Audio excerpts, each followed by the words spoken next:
Em nome do Pai, do Filho e do Espírito Santo. Amém. Olá, meu irmão e minha irmã. Hoje é a aula 41 do Catecismo em 100 aulas. Nós estamos na página 355 do Catecismo, falando hoje sobre o sacramento da Crisma, o sacramento da confirmação. Juntamente com o batismo e a Eucaristia, o sacramento da confirmação constitui o conjunto dos sacramentos da iniciação cristã, cuja unidade deve ser salvaguardada. É preciso, por isso, explicar aos fiéis que a recepção deste sacramento é necessária à consumação da graça batismal. Com efeito, pelo sacramento da confirmação, os fiéis são vinculados mais perfeitamente à Igreja, enriquecidos pela força especial do Espírito Santo e, assim, mais estritamente obrigados a difundir e a defender a fé com palavras e atos como verdadeiras testemunhas de Cristo. Na Epístola aos Hebreus, entre os elementos da primeira instrução cristã, encontra-se a doutrina sobre os batismos e também sobre a imposição das mãos.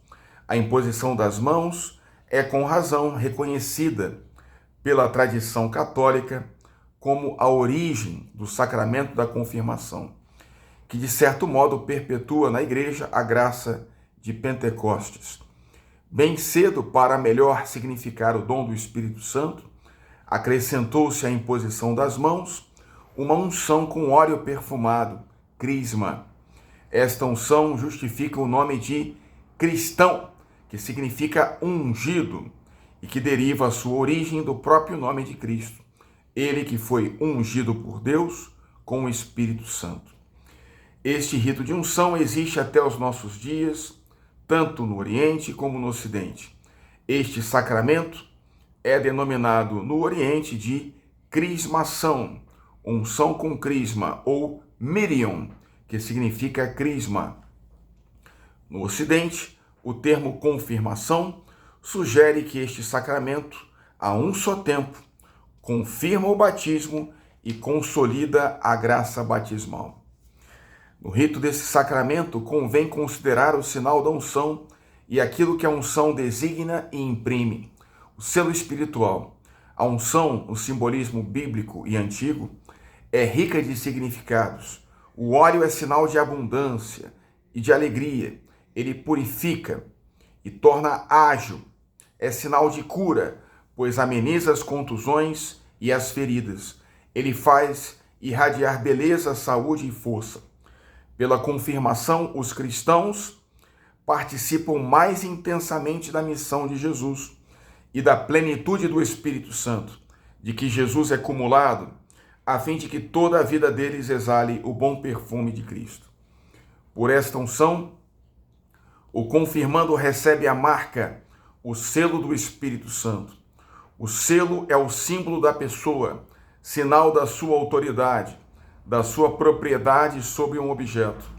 Assim, os soldados eram marcados com o selo do seu chefe e os escravos com o do seu proprietário. O selo autentica um ato jurídico, um documento, e o torna eventualmente secreto. Cristo mesmo se declara marcado com o selo de seu Pai. Igualmente, o cristão está marcado por um selo, e a confirmação é justamente a plenitude desta unção do Espírito Santo. Este selo do Espírito Santo marca a pertença total a Cristo, o colocar-se a seu serviço para sempre, mas também é a promessa da proteção divina na grande provação no fim dos tempos. Um momento importante que antecede a celebração da confirmação é a consagração do óleo do Santo Crisma. O bispo, na Quinta-feira Santa, durante a missa do Crisma, consagra o Santo Crisma para toda a sua diocese.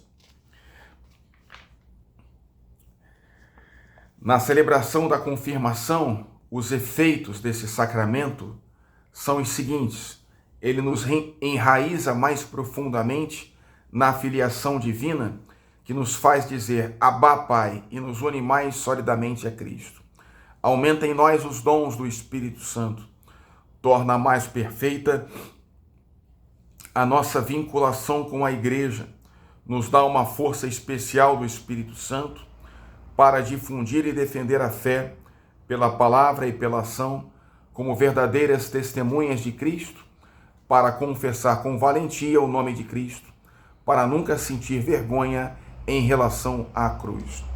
Como o batismo, do qual é a consumação, a confirmação é dada uma só vez e de forma indelével, sem se apagar, pois imprime na alma uma marca espiritual indelével, que não se apaga, isto é, o caráter, que é o sinal de que Jesus Cristo assinalou um cristão com o selo do seu Espírito, o revestindo da força do alto, para ser a sua testemunha.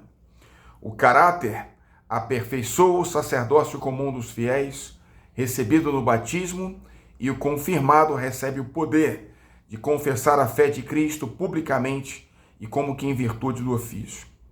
Todo batizado ainda não confirmado pode e deve receber o sacramento da confirmação. Pelo fato de o batismo, confirmação e a Eucaristia formarem uma unidade, segue-se que os fiéis têm a obrigação de receber, no devido tempo, este sacramento. Pois sem a confirmação e a Eucaristia, o sacramento do batismo é sem dúvida válido e eficaz, mas a iniciação cristã permanece inacabada. Então, meu irmão e minha irmã, se você ainda não recebeu o sacramento da crisma e você é batizado, procure a sua paróquia, faça o curso de crisma para receber a plenitude do dom do Espírito Santo na tua vida e se incorporar de forma mais perfeita ao corpo de Cristo, que é a igreja. Por isso que no rito latino, o ministro ordinário da confirmação é o bispo, porque mostra que nós, fiéis, estamos mais unidos à igreja em comunhão com o nosso bispo local. Os bispos são os sucessores dos apóstolos. Receberam a plenitude do sacramento da ordem. A administração da confirmação pelos bispos marca bem que este sacramento tem como efeito unir aqueles que o receberam mais intimamente à igreja, às suas origens apostólicas e à sua missão de dar testemunho de Cristo.